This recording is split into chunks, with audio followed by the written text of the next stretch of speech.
Hello the students, welcome back to organise knowledge channel. और आज की जो वीडियो है उसमें हम डिस्कस करेंगे worksheet number 59 for class 9th, विषय सामाजिक विज्ञान है। और ये वर्कशीट आपके लिए 5 जनवरी 2022 के लिए शेड्यूल की गई है।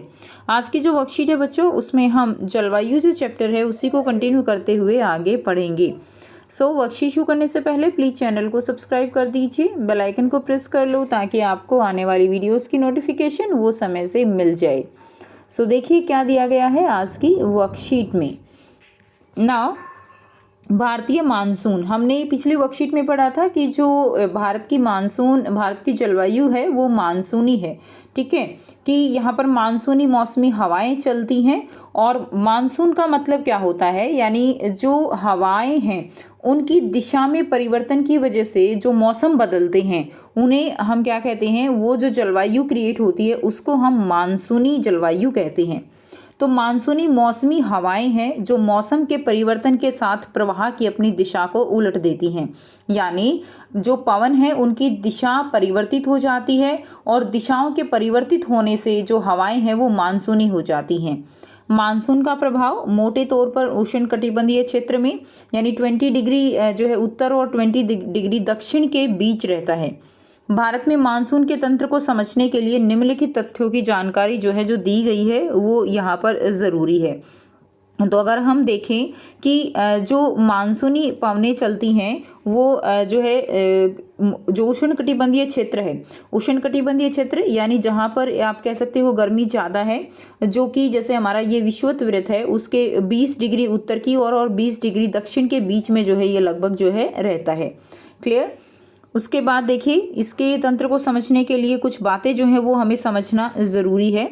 स्थल और जल के गर्म व ठंडे होने की विभेदी प्रक्रिया के कारण भारत के स्थल भाग पर निम्न दाब का क्षेत्र उत्पन्न हो जाता है, जबकि इसके आसपास समुद्र के ऊपर उच्च दाब का क्षेत्र जो है वो बन जाता है। यानी होता क्या है, गर्मियों के अंदर जो स्थल है वो जल्दी गर्म होता है पानी की तुलना में। अब होता क्या है कि जैसे यहाँ पे हमारा इंडिया है, अगर हम इंडिया के रेफरेंस में इसको समझें तो इंडिया में जो स्थल है वो तो गर्म हो जाएगा और गर्म होके इसकी जो हवाएं हैं वो ऊपर की तरफ उठ जाएंगी और यहाँ पे एक कम दाब वाला क्षेत्र जो है वो बन जाता है। यानी हवाएं जो है वो गर्म होके ऊपर की तरफ चली गई और यहाँ पे ये वाला जो एरिया बन गया ये कम दाब वाला बन गया।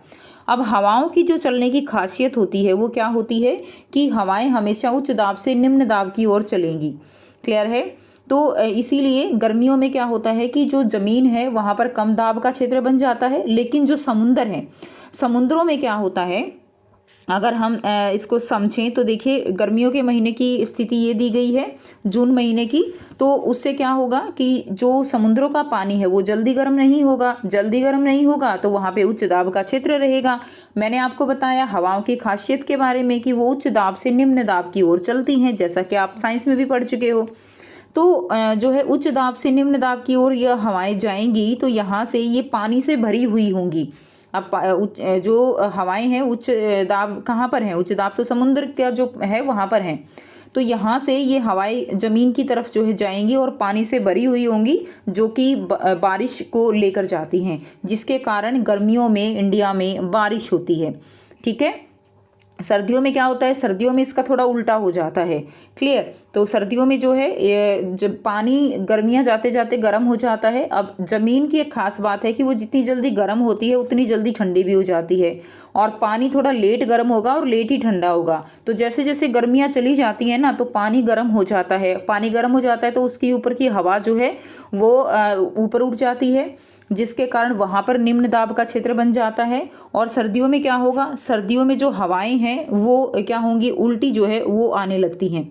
ठीक है, जिसके कारण सर्दियों में बारिश कम होती है और जो हल्की फुल्की होती है वो उसका भी जो है रीज़न है होता है। क्लियर। तो देखिए अब जो जेट धाराएं होती हैं उसका रीज़न वो होता है, जो जेट धाराएं चलती हैं। अब इसमें क्या है कि जो ये दाब का क्षेत्र बनता है समुद्र के ऊपर उससे बारिश आती है। गर्मियों के दिनों में अंतः उष्णकटिबंधीय अभिसरण क्षेत्र गंगा मैदान की ओर खिसक जाता है।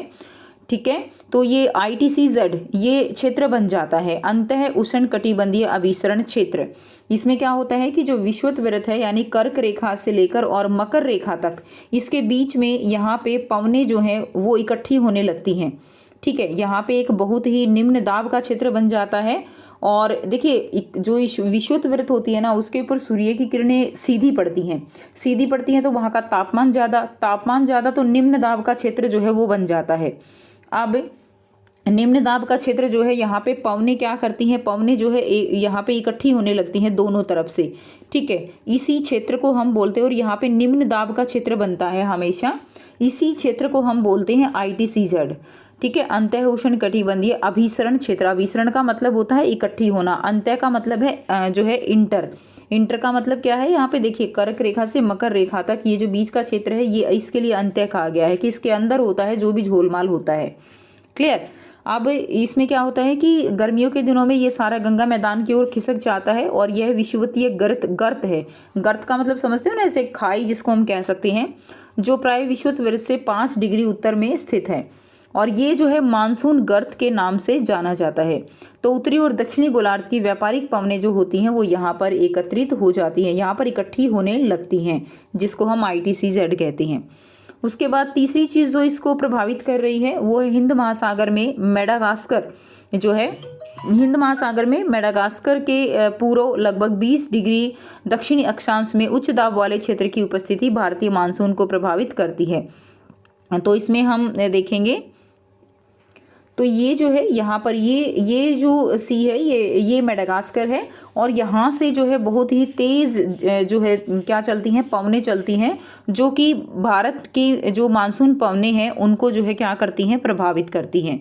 ठीक है, तो यहाँ से जो सर्दियों में बारिश होती है लगभग कुछ, वो इन्हीं पवनों के कारण होती है, क्योंकि ये उच्च दाब वाली होती हैं, जिनके अंदर आप कह सकते हो कि यहाँ से जो है वो ऊपर उठती हैं और अपने साथ बारिश जो है हल्की फुल्की वो लेकर आती हैं।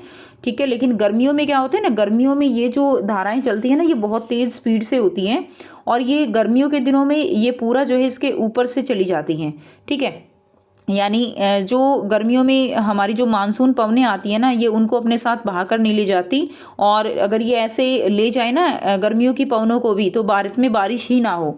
इसीलिए गर्मियों में ये ऊपर से निकल जाती है, हिमालय पर्वत के ऊपर से चली जाती हैं, इसलिए जो है ये प्रभावित नहीं करती। लेकिन सर्दियों में ये फिर उनको क्या करती हैं, प्रभावित करती रहती हैं। यानी हल्का फुल्का हम कह सकते हैं कि ये मानसून पवनों को जो है दोनों तरफ से क्या करती हैं, प्रभावित करती हैं।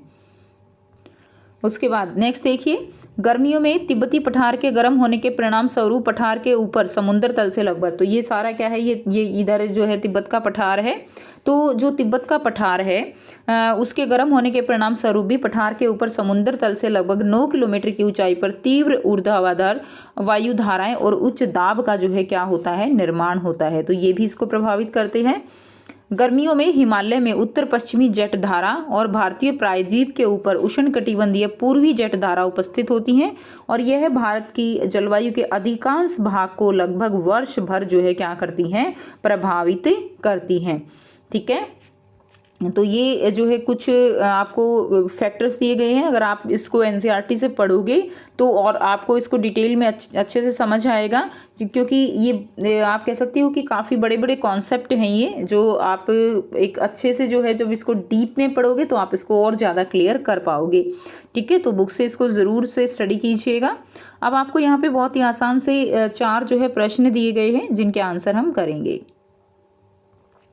पहला प्रश्न है, उष्णकटिबंधीय अंतः उष्णकटिबंधीय अभिसरण क्षेत्र क्या है, यानी ITCZ क्या है। तो ITCZ पृथ्वी पर भूमध्य रेखा के पास, जैसे मैंने आपको बताया, भूमध्य रेखा के पास जो है ऐसा एक वृत्ताकार क्षेत्र है जहां उत्तरी और दक्षिणी गोलार्धों की व्यापारिक पवनें जो हैं वो हवाएं वो एक जगह पे आके मिल जाती हैं। ठीक है ना, यानी पूर्वोत्तर व्यापारिक हवाएं और दक्षिण पूर्व व्यापारिक हवाएं वो एक जगह पर मिलती हैं, और निम्न दाब का क्षेत्र जो है वो यहाँ पर बनता है। प्रश्न 2, भारतीय मानसून को प्रभावित करने वाले कारकों के नाम बताइए। तो भारतीय मानसून को प्रभावित करने वाले कारक कौन से रहेंगे। पहला है अक्षांश, दूसरा हिमालय पर्वत, तीसरा जल और स्थल का वितरण, चौथा रहेगा समुद्र तट से दूरी, पांचवा रहेगा समुद्र तल से ऊंचाई, और छठा रहेगा उच्चावच। ठीक है, तो ये जो है मानसून, भारतीय मानसून को प्रभावित करने वाले कारक रहेंगे। प्रश्न 3 है, जेट स्ट्रीम क्या है और यह भारत की जलवायु को कैसे प्रभावित करती है। तो जेट स्ट्रीम जो है ये एक संकरी पट्टी में स्थित क्षोभ मंडल में अत्यधिक ऊंचाई वाली पश्चिमी हवाएं जेट धाराएं कहलाती हैं। तो क्षोभ मंडल जो पृथ्वी की जो एटमॉस्फेयर है उसके ऊपर जो है ये हवाएं ये जो है उपस्थित हैं। क्लियर, अत्यधिक ऊंचाई पे लगभग 12,000 किलोमीटर की ऊंचाई पर ये स्थित हैं और वहाँ पर ये जेट धाराएं जो है चलती हैं, पश्चिमी हवाएं चलती हैं जिनको जेट धाराएं कहते हैं। इनको जेट क्यों कहा जाता है? क्योंकि इनकी स्पीड जो है वो बहुत ज़्यादा होती है। गर्मियों में इनकी स्पीड ज़्यादा होती है, ठीक है। इनकी गति गर्मियों में 110 किलोमीटर प्रति घंटा और सर्दियों में 184 किलोमीटर प्रति घंटा की इनकी स्पीड जो है वो होती है, ठीक है। और ये भारत की जो मानसून पवनें हैं उनको प्रभावित भी करती हैं। कैसे प्रभावित करती हैं? ये भारत के उत्तर एवं उत्तर पश्चिमी भाग में पश्चिमी प्रवाह को लाने में मदद करती हैं। तो ये आंसर आप लिखेंगे। प्रश्न 4 है, मानसून जो शब्द है उसको आपको परिभाषित करना है। तो मानसून या पावस मूलतः हिंद महासागर और अरब सागर की ओर से भारत के दक्षिण पश्चिम तट पर आने वाली हवाओं को कहते हैं, जो भारत, बांग्लादेश और जो है उनमें भारी बारिश जो है वो लाती हैं। हिंद महासागर और अरब सागर की ओर से जो है ये आती हैं, ऐसे है ना। तो ये जो मानसून पवनें हैं ऐसे टकराती हैं, तो कुछ तो इधर चली जाती हैं, ठीक है, बंगाल की खाड़ी की तरफ, और कुछ जो है वो इधर तटों से टकरा के और बारिश जो है इंडिया में वो लेकर आती हैं और ये जाकर उधर आसाम है उधर जो है बारिश होती है। तो इनको क्या कहते हैं? इनको मानसून जो है पवनें कहा जाता है, जो कि आप कह सकते हो कि दिशा में परिवर्तन के कारण ये पवनें आती हैं और मौसम में बदलाव लेकर आती हैं। इन्हीं के कारण भारत, बांग्लादेश, पाकिस्तान यहाँ पर बारिश होती है। तो ये थी आपकी आज की एसएसटी की वर्कशीट। आई होप सभी बच्चों को क्लियर है। कोई डाउट है तो आप पूछ सकते हो। वीडियो अच्छी लगे तो प्लीज़ इसको लाइक कीजिए, शेयर कीजिए और चैनल को सब्सक्राइब कर लीजिए। So thanks for watching. मिलते हैं नेक्स्ट वीडियो में नेक्स्ट वर्कशीट के साथ। Take care, bye bye.